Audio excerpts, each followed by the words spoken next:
성경이 대표로 나온 다음에 성경을 어떤 일본말로, 뭐 한국말로, 아프리카말로 쭉 읽고, 근데 마지막에 이러더라고요. 마지막은 다 각자 자기 말로 읽으라고. 야, 그 리버설 처치에 각자 말로 막 읽는데 이렇더라고요. 마음에 따라서 이게 지정론을 부리지 않고요. 사도행전에 나오는 초대교회 각 방언으로 얘기하는 것 같은 그런 마음이 들었습니다. 그래서 성경을 꼭 갖고 오시고 성경을 읽고 주님의 말씀을 보면 좋겠습니다. 오늘 말씀을 보기 전에 찬양할 곡은 기대라고 하는 찬양이죠. 지금 혹시 뭔가 좀 실망하고 시리에 빠지고 낭망하고 지쳐있는 분이 있으니까 이 찬양을 하면서요, 하나님 이렇게 얘기합니다. 기대하라. 저는 이걸 믿습니다. 찬양하면서 주님이 우리를 향한 기대, 또 우리가 주님을 향한 기대 고백하면서 말씀을 받도록 하죠. 하겠습니다. 우리를 통하여 하실 일을 기대합니다.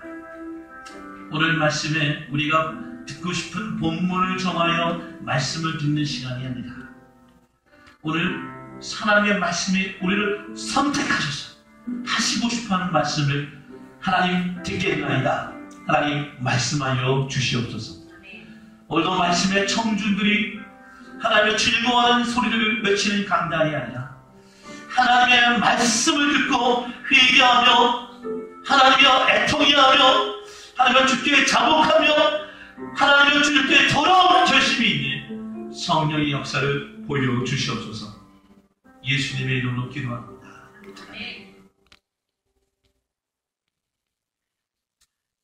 각 사람들이 계절을 좋아하는 사람들이 있을 것입니다.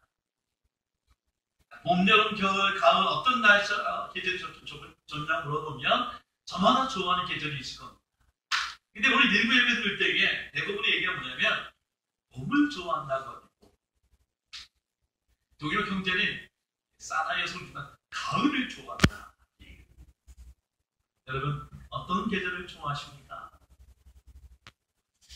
저는 이렇게 제가 좋아하는 계절이 많이 있지만 아무래도 좀 불편하고 고독하고 춥고 외로운 계절은 역시 겨울이 아닌가 생각해요.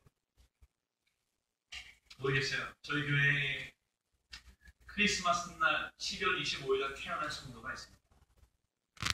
그날 그 목사님 저는 생일날 도무지 12월 25일 날 저를 위한 생일을 받아본 적이 없다는 얘기였는데 참 안타까워요. 그분의 와이프가 오늘 머리 좀 짜는 것 같아요. 12월 25일 날 태어나가지고. 근데 여러분 보십시오. 이 겨울, 인생의 겨울, 육체적으로 피지컬이 느끼는 겨울이 있을 수도 있지만 여러분 이런 겨울을 경험해 본 적 있습니까? 영혼의 겨울. 하나님이 분명히 살아계심을 믿고 주님의 이름을 믿는다고 고백하는데 내 영혼에 추위가 있고요. 내 마음에, 내 영혼에, 내 정서에, 내 생각 모든 것에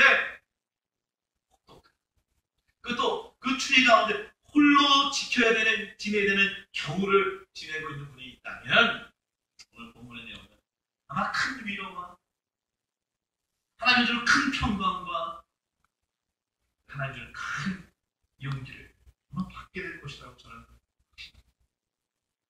성경에 보면 그렇게 겨울을 보내는 사람이 있습니다. 바로 바울인데요.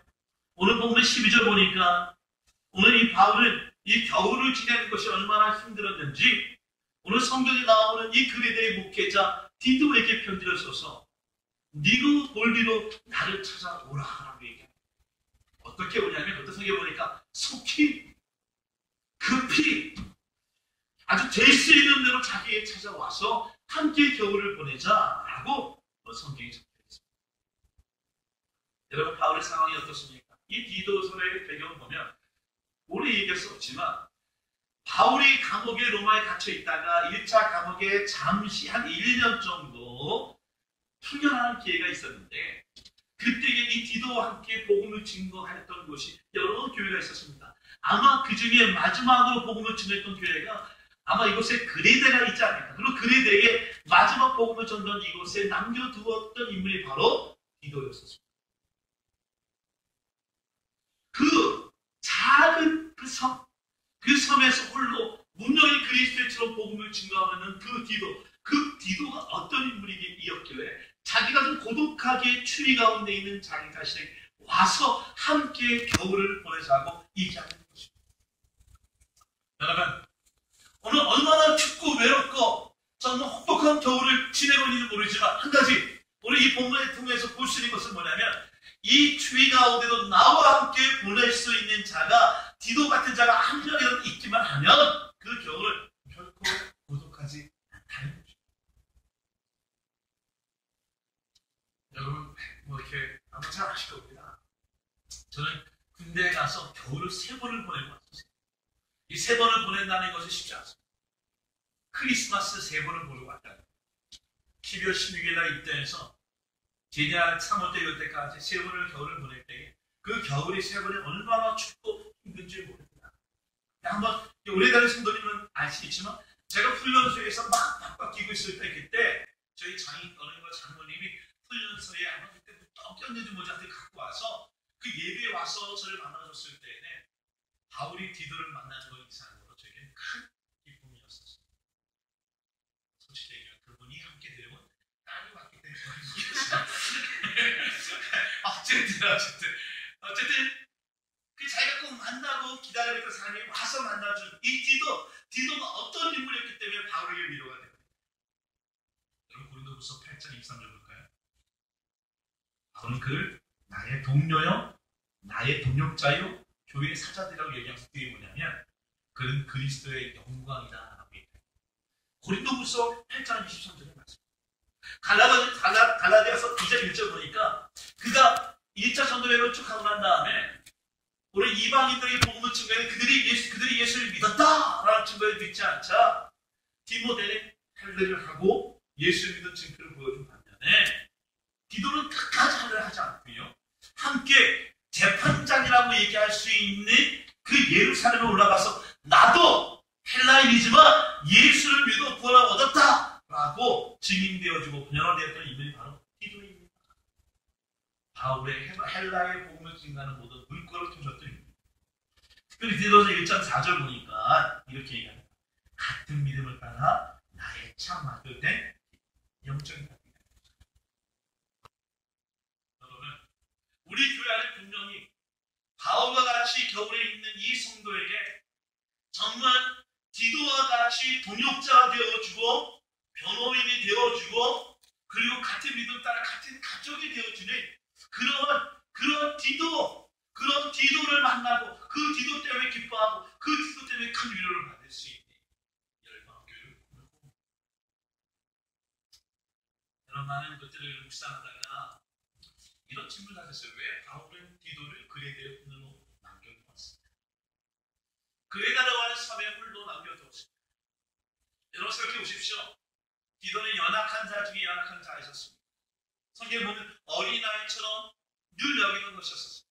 근데 이 그레데라는 곳에 섬을 남겨두었을 때 2가지 목적이 있었는데 하나는 뭐냐면 바울이 복음을 전도하고 나서 늘 떠나고 남겨주는 목회자가 있었는데 그 그레데의 2가지 문제가 하나는 그것의 이 종교를 통해 유대교회에서 뿌리를 내는 모든 이단과 그리고 우상들이 이 디도의 복음을 증거하는 일을 많이 했었습니다.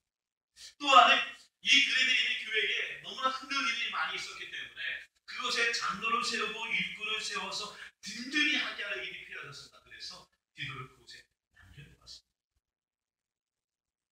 여러분 디도는요 그레데에 혼자 남겨진 것이 굉장히 고독하고 힘들고 어려운 시간이었을 것입니다. 근데요 요세푸스의 역사를 보면 맨 귀한 게 뭐냐면 이 그레데가 디도가 복음을 증거함으로 말미암아 약 90%의 사람이 예수를 믿고요. 그것에 디도를 추모하는 디도 교회가 생기고요. 그곳에 그레데를 통하는 복음이 동쪽이 아니라 서쪽, 유럽 쪽이 아니라 아시아로 복음을 증거하기 위해 그리고 아프리카로 알렉산더 복음을 증거하기 위한 기지와 거점이 될 수 있는 일을 한 사람이 디도였다는 것입니다. 저는 approved until 아시라고 하는 고수와를 참고서 목사님들 보니까 이런 글이 있습니다. 하나님께서 사역자를 부르실 때 먼저 그를 부수시고 깨뜨리셔서 빚기 시작합니다. 그때 그는 왜 주님께서 그렇게 하시는지 알지 못한다.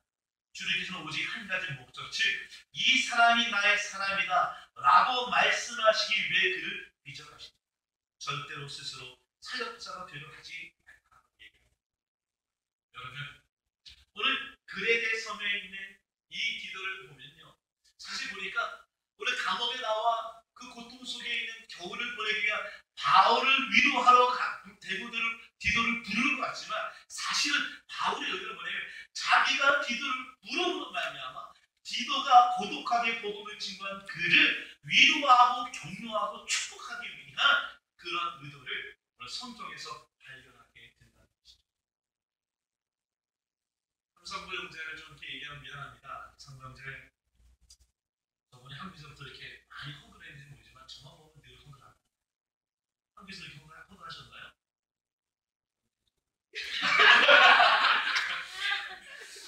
왜 저한테 이렇게 허그하시는 거예요? 제가 먼저 했었나요?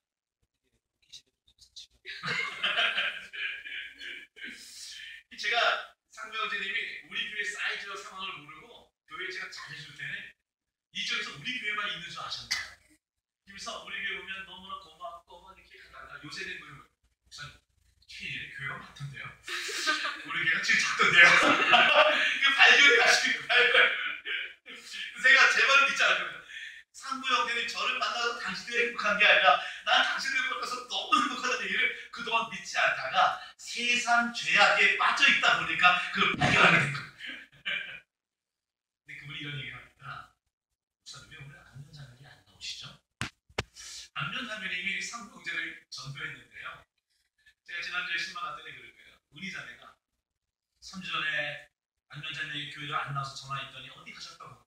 또 안 나와. 지난주에 제가 또 이번 주에는 휴가를 가셔서 오늘 나오십니다. 아마 거꾸로 되는 느낌이 들어요.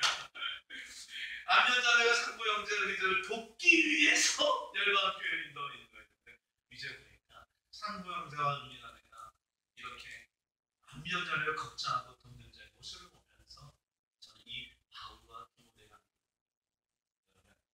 영적인 관계 이런 데 바울의 마음에 디도를 사랑하고 홀로 목회하는 고독한 사람을 오늘 내가 지금 니고벨로 꺼내서 그를 위로해줘야겠다라고 하는 바울의 마음이 있는가 하면 디도의 마음을 감옥에 갇혀있던 이 바울이 나와서 이제 앞으로 감옥에 또 갇히고 또 순교에게 가는 그를 위로하겠다라는 이 두 마음이 결합되었을 때 하나님께서 그들의 마음속에 평강과 격려와 위로를 주었다는 것입니다. 오늘 이 시간 뭔가 자기가 누구에게 부서지는 느낌이 있고 깨트려지는 느낌이 있고 쉽게 찢어지는 느낌이 있다면 이렇게 생각하세요. 주님의 토기장인 주님이 나를 다시 차례를 다시 드리셔서 하나님이 원하시는 온전한 모양으로 만드시기 위함입니다. 이전에는 세상의 것이었지만 사탄의 것이었지만 죄의 것이었지만 이제는 하나님의 것, 내 것이라고 만드시기 위해 나를 믿고 계시는구나. 호수아 신보수 목사님의 그래 은혜만 구절 이런 것이 있습니다. 사역자 각자에게 절대로 지워지지 않게 쓰여진 한 단어예요. 그것은 하나님의 것이라는 단어예요. 하나님의 것으로 여겨지는 인생들마다 하나님이 책임져 주십니다. 저는 이걸 믿습니다. 우리가 토기장이가 자기 것을 막 빚었기 때문에 아무리 억울해도 이것은 최고의 그릇이고 최고의 작품이고 최고의 가치라는 것이죠. 어떻게 됩니까? 이 자기 것에 대해서 하나님이 꼭 책임져 주신다는 것입니다. 저는 이걸 믿습니다. 오늘 보십시오. 바울이 디도를 그레데에서 부를 때에 하나님은 그냥 바울은 디도만 불러내지 않습니다. 참 신기하게 있는데요. 12절 한번 볼까요? 여기 보니까 두 인물이 있습니다. 내가 아데마나 두기고를 그에게 보내. 그레데에 있는 디도를 빼낼 때에 바울은 디도를 격려할 때에 완전히 격려합니다. 어떻게 격려하냐? 그레데의 교회를 디도와 같은 마음으로 돌볼 자를 보내요. 여러분 아데마라는 사람은요 바울의 70년 제자 중에 한 사람으로서 루스드라의 사역자라고 얘기합니다. 성경에 그렇게 나오는 인물이야. 근데 이 두기고라는 인물은 너무나 성경에 중요하게 나타나는데 고린도서 4장 7절